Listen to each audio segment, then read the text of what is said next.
বরিশাল যাইতে এই রোডে এই রেস্টুরেন্টে যে রেস্টুরেন্টে দেখেন Barishal gate Chinese Bangla restaurant. এখানে কেউ কিছু খাবেন না। এখানে ওই যে একটা দেখেন দই মিষ্টির বা ফাস্টফুড খাবারের যে কুষ্টিয়া বিখ্যাত পোড়া মুরগি, এই দোকানে কিছু খাবেন না। কারণ এইসব দোকানে যে মূল্য দেওয়া থাকে সেই মূল্যর চাইতে বেশি টাকা রাখা হয়।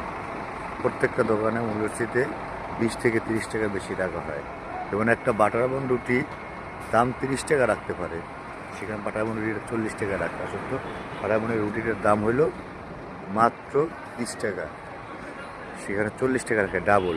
সাবধান, যাত্রীবাহীদেরকে বলছি উদ্দেশ্যে যে এখান থেকে কিছু খাবেন না।